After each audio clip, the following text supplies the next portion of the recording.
आता मेट्रो शहरातील बातम्यांचा वेगवान आढावा घेऊयात। एफडीएचे आयुक्त तुकाराम मुंढे यांनी आपली नवी मोहीम जाहीर केली। आता मुंढे यांच्या टार्गेटवर चायनीज फूड असेल।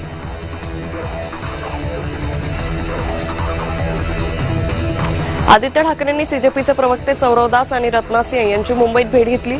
विद्यार्थी प्रश्नांवर तसेच सीजेपीच्या मोहिमेसंदर्भात चर्चा केल्याची माहिती आहे।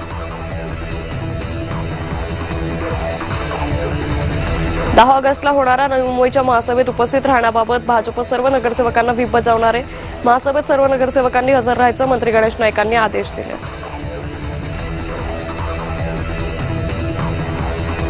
कोल्हापूरच्या राजाचे करवीर नगरीत थाटात आगमन झालं। रंकाळ वेश गोल सर्कल तरुण मंडळाच्या गणेश मूर्ती आगमन सोहळ्यासाठी हजारोंची गर्दी होती।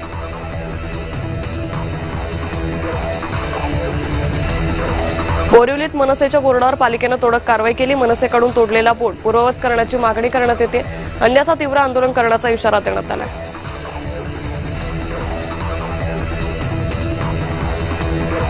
मुंबईत 15 वर्षीय बेपत्ता मुलीचा आरे पोलिसांनी शोध लावला। चित्रपटसृष्टीत करिअर करण्यासाठी मुलगी आसाममधील घर सोडून पळाली होती।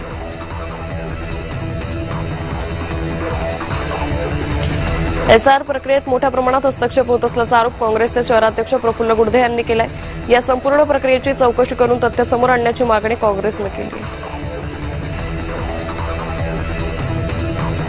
मुंबईत काँग्रेसच्या युवा कार्यकर्त्यांना पोलिसांनी ताब्यात घेतले। अमित शहा यांच्या दौऱ्याच्या पार्श्वभूमीवर मुंबई पोलिसांनी हा निर्णय घेतला आहे। एसटी आरक्षणाचं उपवर्गीकरणाविरोधात पुण्यातील मंगवार आणि पेठ ते जिल्हाधिकारी कार्यालयावर मोर्चा काढण्यात आला। या मोर्चात रिपब्लिकन सेनेचे अध्यक्ष आनंदराज आंबेडकर सहभागी झाले होते।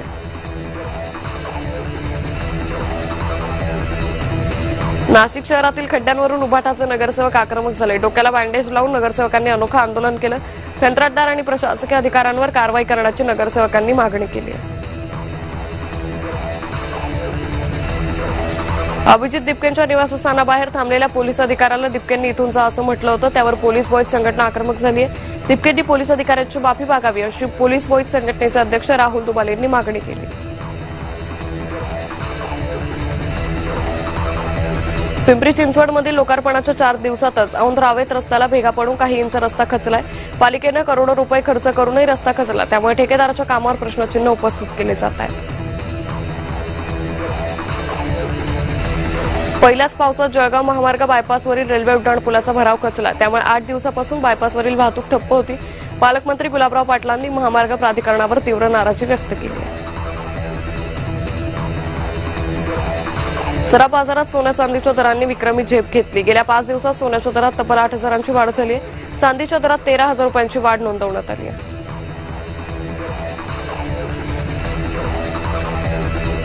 मुंबईतील 4 हॉटेलचे परवाने निलंबित करण्यात आले। अस्वच्छता, कीटकांचा वावर आणि आरोग्य नियमांच्या उल्लंघनामुळे एफडीएनं ही कारवाई केली आहे।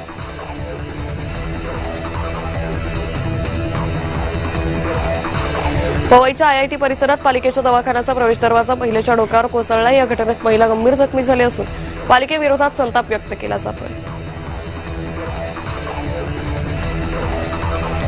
दादर कबूतरखान्याचे पालिकेकडून सुशोभीकरण होणाऱ्या ऐतिहासिक वास्तूचं मूळ स्वरूप कायम ठेवत विकासाचा प्रस्ताव मंजूर करण्यात आला आहे।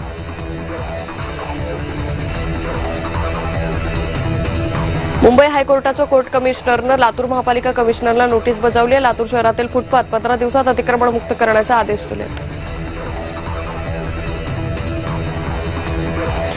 संभाजीनगरात एफडीएनं धडक कारवाई करत तब्बल 2 कोटींचं भेसळयुक्त खाद्यतेल जप्त केलंय। माजलगाव आणि वडवणी येथील 5 नामांकित तेल उद्योगांवर धाडी टाकून ही कारवाई करण्यात आली।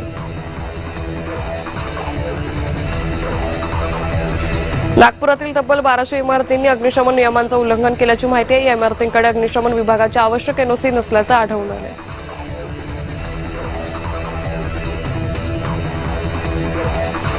आता